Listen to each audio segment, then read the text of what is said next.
So I was listening to your podcast. I'm surprised you know how podcasts work. And I noticed you were overreacting to the Leafs a lot. Did you notice that? Yeah, for the first time? And you also said the Leafs were the worst second period team in the league before they immediately scored 2 goals. Yeah, I did. I thought I blocked you. I don't know, like you don't think maybe you're a little reactionary? Listen, LFR doesn't stand for Leafs fan is rational. Let's go! It starts with an A and ends with anxiety. Off the charts levels of passion! That's just a nightmare! With you wherever you are, welcome to LFR.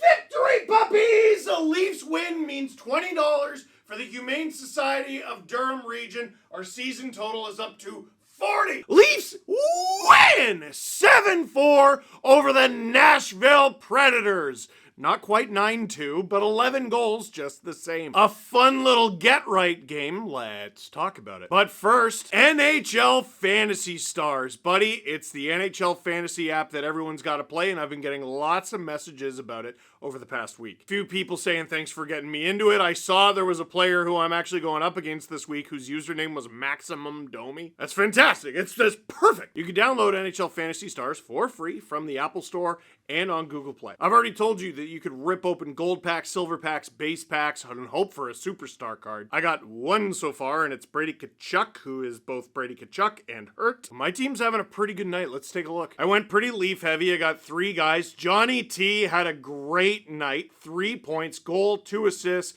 2 shots, 3 hits. He's throwing the body around a lot. Matthew Nyes had a 3 assist night. That was awesome. Morgan Riley, quiet night, but you know what? After last night, I'm not too mad at that.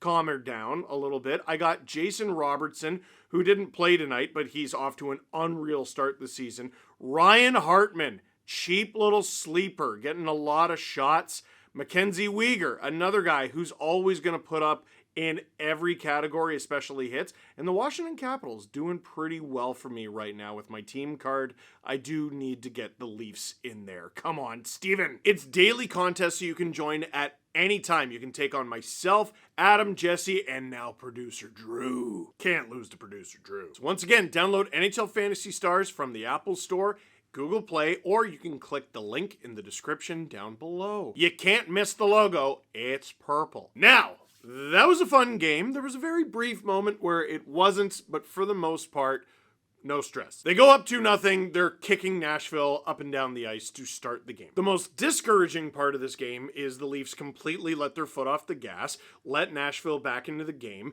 and of course, Nashville scores 2 goals and ties it. While it was a nasty blip, and I was very upset and saying terrible, unkind things to my television when it happened, they picked up their socks, got another pair, dominated again. Austin Matthews and Matthew Nyes adjust. That was so unnecessary. But it was super necessary. You beat my team 9-2 11 years ago. It will always be super necessary. People don't forget. Roman Josi got a goal that was nonsense and should have never been allowed. Leafs empty netter. Nashville nonsense with 1:11 to go. Another Leafs empty netter. That's the game. I could just stop the video right here. I'm not gonna. Well, listen, if you listen to today's episode of the Steve Dangle podcast, I was a cranky bear. It's a bedtime story that I actually read my daughter every night. And there I was in the jingle jangle jungle on a cold and rainy day, wondering with dread how the Maple Leafs will play. Well, listen, you could look at this one and scoff and go, it's the Preds. Yeah, it's the NHL. You're gonna play against the Preds. And let me tell you, you should probably beat them. And it's gotta be with the simple stuff sometimes. Dakota Joshua,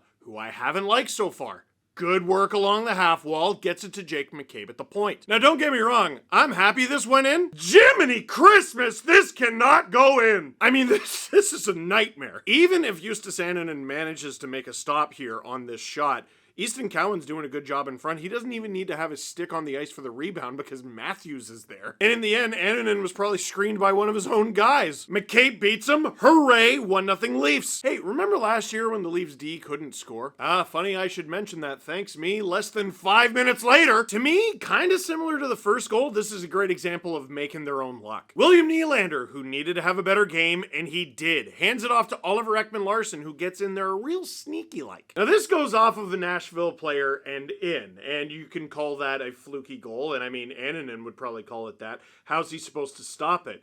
Here's another question. How are there 2 Leafs behind everyone again? Just like the McCabe goal, even if this doesn't go off a Preds defender, if Annunen has to make a save here, if he can make a save here, Michelli is right there, and if he doesn't bury it, Tavares is right there. But Michelli, very unselfishly, immediately points to his countryman Oliver Ekman-Larsson and says, "You remember when the Leafs D couldn't score?" And now both Jake McCabe and Oliver Ekman-Larsson have their first goals of the season. Nylander, 4th assist. Highlighting more firsts, Benoit, his first point of the season with an assist. And I should have mentioned this on the first goal.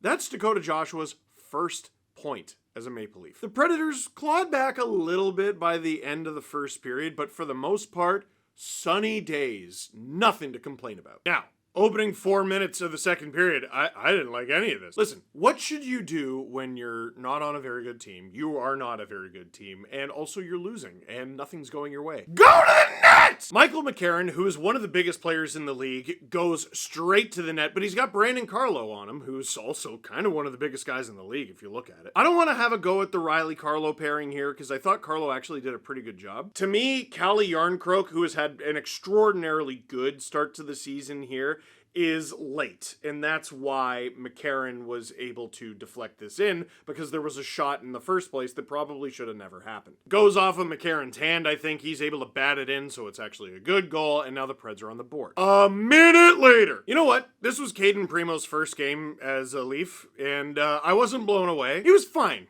For most of the game, he was fine. I barely count the stuff at the end. We'll talk about that. I don't love this goal, but also, this is not something that typically happens to the Leafs. It is not to this pair, though. Because Ozzy Weisblatt, who was a pain all night, forechecks the heck out of Chris Tanev and forces the turnover. Once again, one of the forwards, Matias Michelli in this case, is a little late. The Hall of Famer, Eric Halla, gets it, snipes it through Caden Primo. Yuck.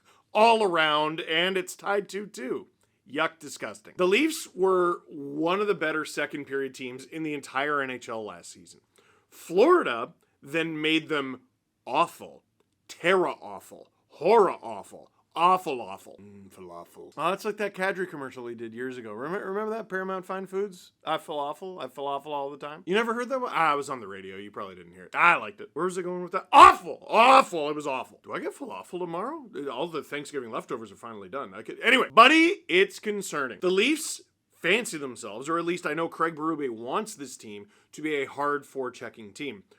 Hard forechecking teams are their kryptonite. Like, they don't know what to do with them. And it's a great start to the period from the Nashville Predators, who looked lifeless for most of the first. Less than 5 minutes later, however, maybe the most needed Leaf goal of the season so far. What was that thing I said a few minutes ago? What do you do when you want to score? Falafel! Wait, no. Go to the net! And that's what Tavares does here, but the setup is nasty. Matias Michelli, who I've been come see, come saw on, I'm not sure about. Kind of liked them on the second line tonight, though. Willie gets the entry, hands it off to Michelli, who makes a nice cut, gets some open ice, and gives it right back to Willie, who found open ice. And if you look closely, Oliver Ekman-Larsson's like next to the high slot, and Roman Yossi's like, what the? Willie takes it in a few steps. The Predators unanimously forget that Oliver Ekman-Larsson exists. Dude, you had to win this game. They're so bad. Willie gets around his man and gets it right back from OEL. And if you want an idea of how soft the Preds were defensively in this one, pictured in this photo are 35-year-old John Tavares and 3 enormous dudes on the Preds. There's a rebound in front. He drops to his knee and bangs it in. Leafs back on top, and they never let go. And before the end of the period,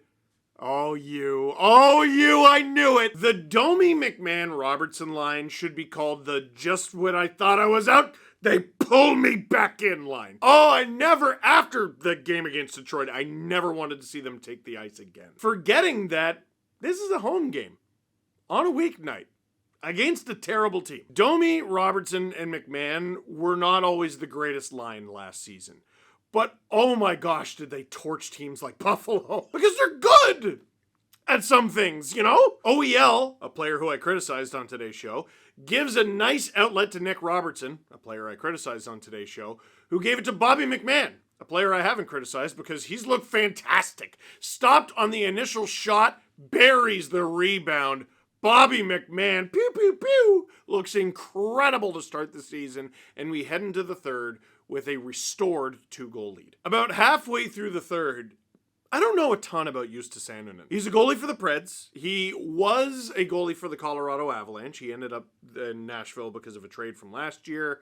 The Avalanche originally got the draft pick used to get him from the Matt Duchene trade. I know that because of the trade tree. What else? Oh, apparently Auston Matthews and Matthew Knies both hate him for no good reason. Auston Matthews and Matthew Knies have a 2-on-1, and I'm not going to lie to you, that's a bad 2-on-1. The reason they have the 2-on-1 is because of a nice pass from the neutral zone from Easton Cowan. Take a look at the kid! And even before Cowan got it, do you want to see like 5 seconds before the goal? Here it is! It's in the neutral zone, heading the Leafs' way, because the Preds have the puck. So what happened? One of the Preds said, "Oh my god, an actual rhinoceros is speeding towards me," before realizing it's not a rhinoceros, it's just Matthew Knies, who I love and would die for. He creates a turnover, immediately turns to offense. Cowan gives it up the ice to Matthews, and I would like to take you through my thought process for this 2-on-1. Oh my gosh, Matthews is actually gonna rip this thing. He's passing it. Why did you pass it? Holy cow, it actually worked. That's a tap in. Why are you passing that? Oh, what?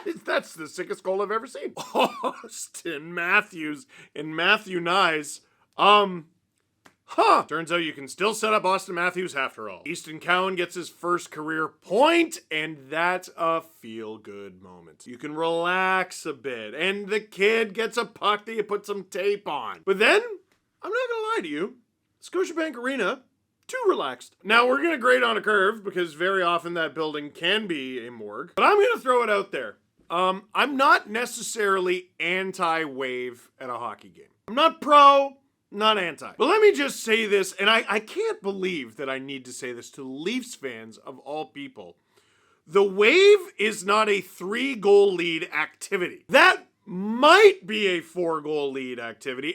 Probably 5. Because you know some nonsense is going to happen, and with 4 minutes to go, some nonsense happened. Roman Josi, in a puck battle with Auston Matthews, yanks Matthews down behind the Preds net. Here's Josi committing the infraction that's very obviously an infraction. Here's Josi reacting to the infraction that's definitely an infraction because he thought he was getting called for an infraction. He doesn't get called for some reason. Matthews lights up the ref. Puck goes down the other way. Not only do the Preds score, it's Josi. Ill-gotten, nonsense goal that should have never happened because the Leafs should have been on the power play and Josi should have been in the box. But guess what?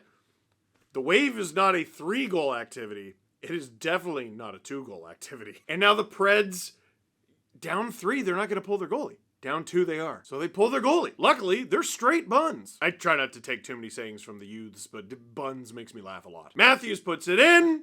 3-goal lead restored. Let's all relax. And 2 minutes later, with 1:11 to go in the game, Caden Primo says, "Not so fast." Nick Perbix through traffic. I'd like Primo to stop that one.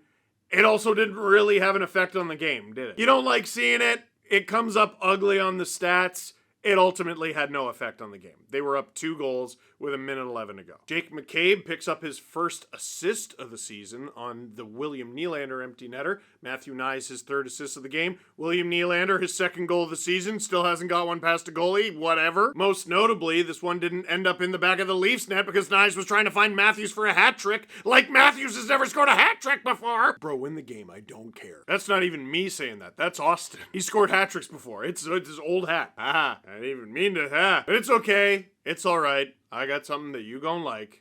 The Leafs win 7-4. Caden Primo picking up his first win as a member of the Toronto Maple Leaf, and I want to mention this once more because it makes Adam so mad. Caden Primo is playing in his first game with the Maple Leafs tonight in Toronto. His uncle, Wayne Primo, also played for the Buds during the 2009-10 season. That is Caden Primo, nephew of Wayne, son of Keith. Something from NHL PR for you. In a season, Auston Matthews is chasing down Matt Sundin's all-time Maple Leafs goal record. I half forgot about that.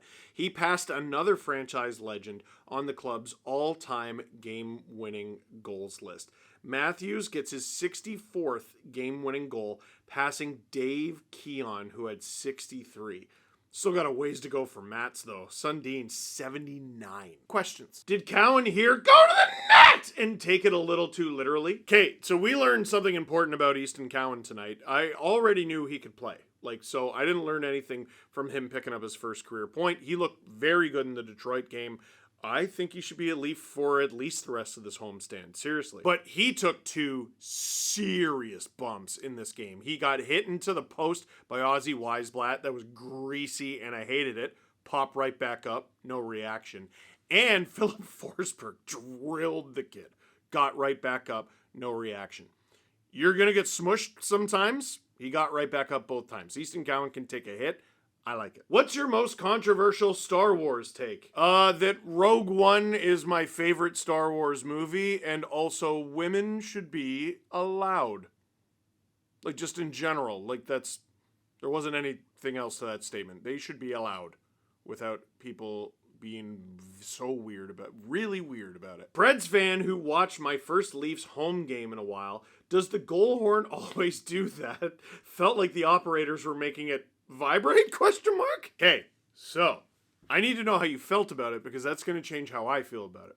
Because a good goal horn doesn't necessarily make the home fans feel good. It makes the away fans hate it. The Sens one does a good job of this, because it's meh, meh, meh, meh. Did you hate what I just did? Yeah, right? Okay, well, imagine it's coming out of a foghorn after your team got scored on. But the Leafs one, I haven't heard any others around the league, maybe I'm missing them, that goes meh, meh, meh, meh, meh, meh, meh. It's super obnoxious.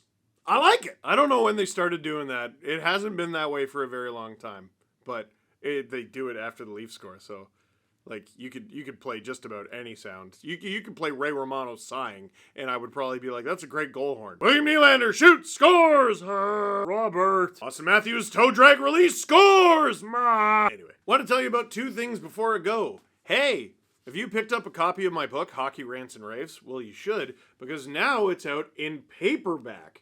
Paperback is cheaper than the hardcover, and also it says national bestseller, which is, it is a flex. I'm going to flex that until I look like Scott Steiner. Look at that. Look at that. You too can be a C+ high school student and have a national best-selling book. And lastly, let me tell you something. You see this right here? This Stanley Cup replica? A lot of people think that that's what it is. It is a Stanley Cup replica. That's not what it is. This is the Jerry Coughlin Cup that you get for being the top fundraiser and the top fundraising team at the Eric Lindros Celebrity Hockey Classic every year. That is the celebrity hockey tournament in support of Easter Seals Ontario. It seems like we own the thing because we've owned the thing. We have won this many consecutive years, and it's because of the support of people like you. I regret to inform you, right now, my team, Rachel's Raiders, we're getting our ass kicked. We are far down the standings, and we're looking way up. Way up. So I could really use your support if you donate to the link in the description down below, and there's something in it for you. Said this before, I'll say it again. If you donate any dollar amount to anybody on Rachel's Raiders, me, Adam, Jesse, anyone on the team, doesn't matter. You will automatically be entered to win a pair of tickets to Leafs Sens December 27th. Leafs Sens! Any dollar amount. You might not get lucky, in which case, oh no, you just donated to a good cause. How sad for you. And if you do get lucky, you might have just gotten a pair of Leafs tickets for $5. You might get something out of this, and either way, the kids get something out of this, and that's why we're doing it. So, my friends, for now, that is it for this one. Thank you very much for watching. Click like if you like this video. Click subscribe if you really liked it. Tell all your friends. Link in the description down below. Easter Seals Ontario, Rachel's Raiders. Let's get it.